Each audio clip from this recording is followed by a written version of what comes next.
Em nome do Pai, do Filho e do Espírito Santo. Amém. Olá, meu irmão e minha irmã. Hoje é a aula 29 do Catecismo em 100 aulas.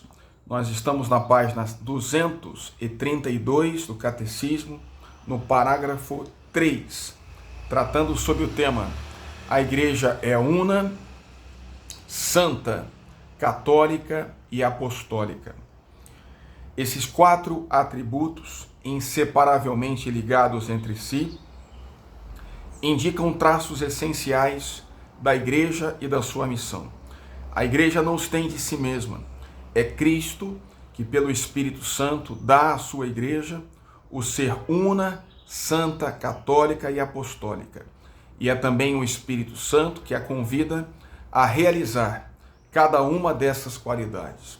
Só a fé pode reconhecer que a Igreja recebe estas propriedades da sua fonte divina. Então, em primeiro lugar, a Igreja é una. A Igreja é una pela sua fonte.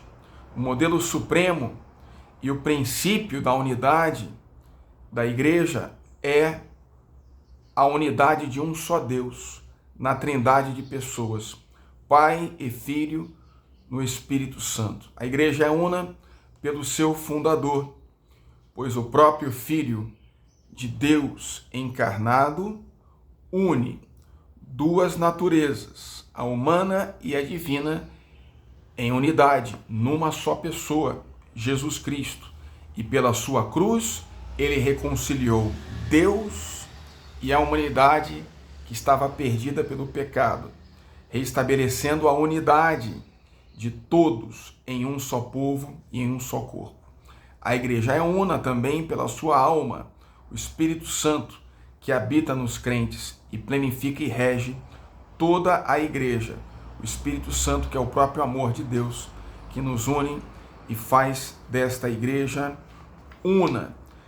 E nesta unidade há multiplicidade de dons, diversidade de carismas e de pessoas, que, no entanto, professam uma única fé, recebida dos apóstolos, celebram o mesmo culto divino, sobretudo na liturgia sacramental, e na qual também, na Igreja una, há a sucessão apostólica, por meio do sacramento da ordem, que mantém a concórdia fraterna da família de Deus. É claro que houve, através desses 2000 anos de história, feridas na unidade da Igreja, feridas que acontecem pelas heresias, pelas apostasias e pelos cismas, os quais não acontecem sem os pecados dos homens, mas nos quais nós vemos a ação do diabo. Diabolo, em grego, significa divisor, aquele que divide, aquele que separa. Há, portanto, sobretudo a partir do ano 1034, sobretudo a partir do século XVI, rupturas entre a Igreja Católica, da qual surgem outras denominações, igrejas protestantes, que se separam da Igreja Católica. Essas rupturas, essas comunidades que surgiram, estão imbuídas da fé em Cristo, não podem ser acusadas do pecado de separação. A Igreja Católica abraça essas comunidades com fraterna reverência e amor. Justificados pela fé recebida no batismo, estão incorporados em Cristo. E por isso, com razão, são honrados com o nome de cristãos e são reconhecidos como nossos irmãos, ainda que separados. Portanto, tratamos os outros cristãos não católicos com reverência, nossos irmãos em Cristo, embora irmãos separados. Nessas igrejas, nós vemos muitos elementos de santificação e de verdade, embora não a plenitude que está na Igreja Católica. Então, nessas igrejas, percebemos que fora dos limites visíveis da Igreja Católica também está a palavra de Deus, a vida na graça, a fé, a esperança, a caridade e outros dons do Espírito Santo e outros elementos visíveis. A Igreja Católica está imbuída da missão de reconciliar todas as igrejas numa só, no movimento ecumênico, pois é desejo de Cristo que todos sejam um, como tu, Pai, estás em mim e eu em ti. Que eles estejam em nós, a fim de que o mundo creia que tu me enviaste. Para isso, o ecumenismo promove a renovação, a conversão do coração entre os cristãos, a oração em comum, conhecimento fraterno, a formação ecumênica dos fiéis e a colaboração entre os cristãos. O ecumenismo é uma tarefa de toda a igreja, do Papa, dos bispos, os padres, diáconos e todos os fiéis batizados devem se esforçar para que a igreja seja de fato una e não existam divisões nem rupturas entre os cristãos. A igreja, portanto, é una. A igreja também é santa, porque o fundador da igreja, Cristo, ele é santo. E ele amou a igreja como sua esposa e a santificou, a separou como povo santo de Deus. Por isso, seus membros são chamados santos. Embora a igreja seja santa, esta santidade é ainda imperfeita em seus membros, que ainda devem adquirir a santidade. Nós temos a vocação universal à santidade através do nosso batismo. Devemos ser perfeitos de Jesus, como nosso Pai Celestial é perfeito.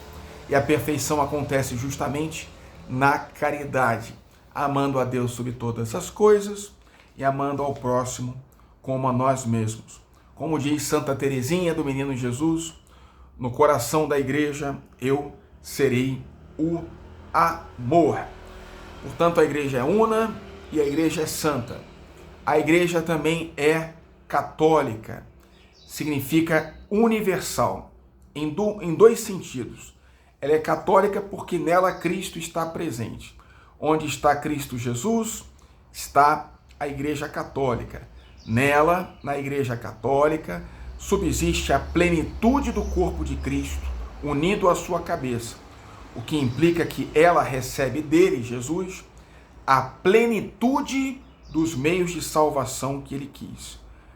Qual seja, a confissão de fé correta e completa, a vida sacramental integral, sobretudo na Eucaristia, que é o cume, o ápice de toda a vida cristã.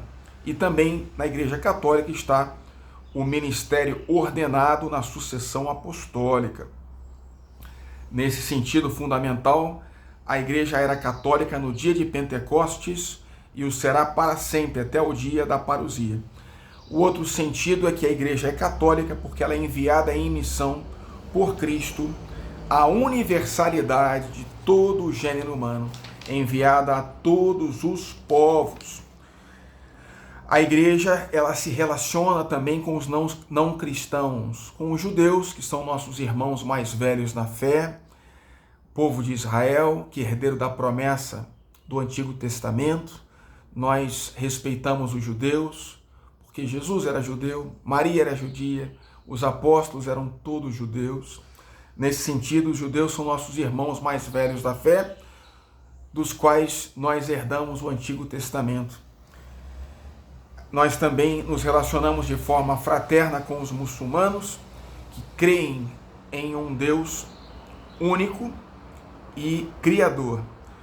O Islã é uma religião de paz, né? Fundada pelo profeta Maomé, que também professa a fé de Abraão. Nesse sentido, nós podemos dialogar e buscar ter uma relação fraterna com os muçulmanos, com os islâmicos. Não estamos em competição nem em oposição. A igreja também reconhece nas outras religiões sementes do evangelho, sementes da verdade. Como diz Filipenses 4:8, tudo aquilo que é justo, tudo aquilo que é de boa fama, tudo aquilo que é louvável, tudo isso pertence também a nós que somos católicos. Como diz São Justino, são as sementes do verbo. Fora da igreja não há salvação, dizem os padres da igreja. O que significa isso? Significa que toda salvação vem de Cristo. que é a cabeça da igreja, que é seu corpo. Toda a salvação vem de Jesus, da sua morte e da sua ressurreição. Ainda que, de forma indireta, pessoas que não creem em Cristo sejam salvas por Cristo. Vamos a um exemplo concreto. Mahatma Gandhi não era um cristão, mas ele conhecia o Sermão da Montanha. E ele foi um político que liderou a sua nação, o seu país, a Índia, para a independência da Inglaterra, através de uma resistência não violenta, pacífica. E viveu o Sermão da Montanha. Não podemos dizer que esse homem esteja salvo, mas tudo indica que sim, que ele viveu o Sermão da Montanha, viveu os valores cristãos, embora não tenha sido um cristão de fato. Ou talvez tenha sido um cristão indiretamente, pois chegou até mesmo a inspirar Martin Luther King, um cristão nos Estados Unidos, na desobediência civil, na luta pelos direitos civis dos negros afro-americanos, no racismo que existia e ainda existe nos Estados Unidos. Tudo isso baseado no mesmo Sermão da Montanha. Bem-aventurados os pacíficos, porque deles é o reino dos céus. Então, fora da igreja não há salvação, que toda a salvação vem de Jesus, seja direta pela profissão de fé dos cristãos, seja indiretamente através daqueles que vivem os valores do Evangelho, ainda que não sejam cristãos. Pois bem, a igreja também é apostólica. Igreja una, santa, católica e apostólica, porque ela é fundada nos 12 apóstolos. Ela foi constituída sob o alicerce dos apóstolos, testemunhas escolhidas e enviadas em missão pelo Cristo. A palavra apóstolo significa justamente enviado. A igreja, portanto, conserva e transmite, com a ajuda do Espírito Santo que nela habita, o ensinamento e o depósito precioso, as salutares palavras ouvidas da boca dos apóstolos. Ela continua a ser ensinada, santificada e dirigida pelos apóstolos até a volta de Cristo, graças àqueles que sucedem o ministério dos apóstolos, que são os bispos, assistidos pelos presbíteros, em união com o sucessor de Pedro, pastor supremo da igreja. Em outras palavras, Jesus transmite aos apóstolos o Espírito Santo, sopra sobre eles, recebei o Espírito Santo, e esse mesmo Espírito é depois derramado pelos apóstolos aos seus sucessores, Paulo, a Timóteo e assim sucessivamente. O São Pedro tem no Papa Francisco, falecido recentemente nessa Páscoa, o seu 266º sucessor. Isso é a sucessão apostólica, que é também uma característica da igreja una, santa, católica e apostólica.